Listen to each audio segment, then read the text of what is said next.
ay rated SPG. Striktong patnubay at gabay ng magulang ang kailangan. Maaaring may masiselang tema, lengguwahe, karahasan, sexual, horror o droga na hindi angkop sa mga bata.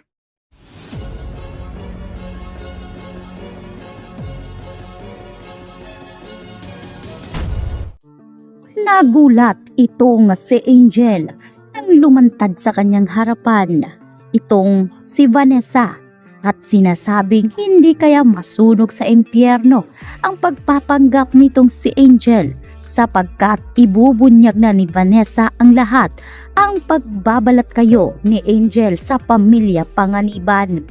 Tila ba pinuhusan ng malamig na tubig ang ulo ni Angel matapos siyang mapahiya sa marami. Kaya naman sa pagkakataong ito ay hindi nga ngayon na matatalikuran ni Angel ang kasalanan na dapat niyang pagbayaran. Sa pagkakataong ito ay talagang bulgaran na kung bulgaran, wala nang maitatago dahil mismong itong si Angel na ang maglalabas ng kanyang baho. Kaya naman agad ngang tumakbo papalayo itong si Angel na tila tinatakasan ang kanyang karma. Samantalang hinukay naman ang hinukay ang libingan nitong si Merly sa pag-aakala ni Vanessa na masasagip niya pa. Sa kasamaang palad ay hindi na nga humihinga si Manang Merly.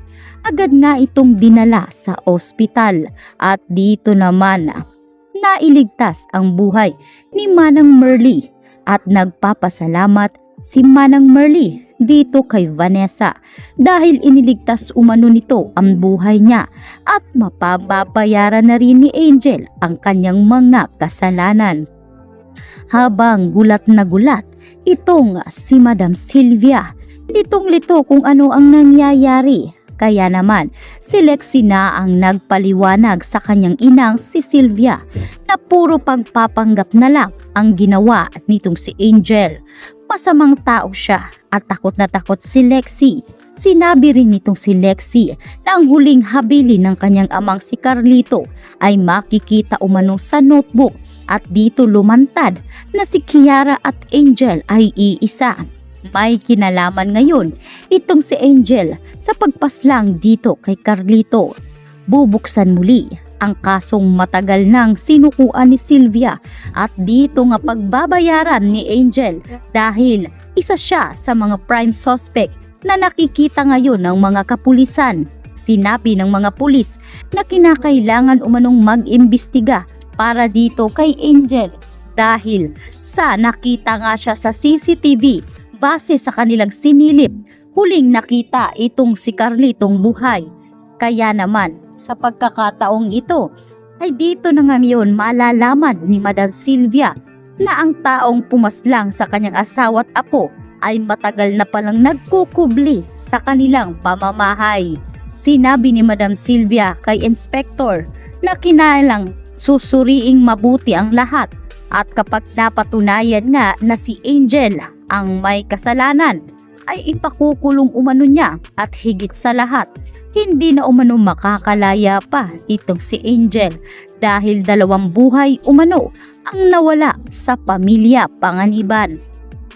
Habang itong si Vanessa ay talaga namang nagpapasalamat sa tulong ni Lorraine at Fonz dahil sila umano ang naging tulay para malaman ni Marco ang lahat at para na rin mapatunayan na si Angel ang may kinalaman sa pagpaslang sa kanilang anak na si Marco. Kaya sa pagkakataong ito ay sinabi nga nitong si Vanessa na hindi siya titigil hanggat hindi umano nabibigyang hustisya ang pagkawala ng kanilang anak na si Marco. Kaya naman nagyakapan ito nga si Vanessa at Marco. Marami ang dapat ipaliwanag si Vanessa sa kanyang kabiyak. Subalit anyap na ni Marco na hindi niya na kailangan pa itong marinig dahil naiintindihan niya hindi rin madali ang pagpapanggap ni Vanessa. Kaya naman pinapatawad na umano ni Marco ang kanyang asawang si Vanessa at sa pagkakataong ito ay siguradong hindi na sila gagambalain pa ni Angel. Subalit si Angel ay tila mas uusbong pa ang kanyang sungay dahil hindi pa rin siya titigil hanggat hindi niya napapaslang si Vanessa at isama ito sa mga kaluluwang nailibing na itong si Angel sa ilalim ng lupa.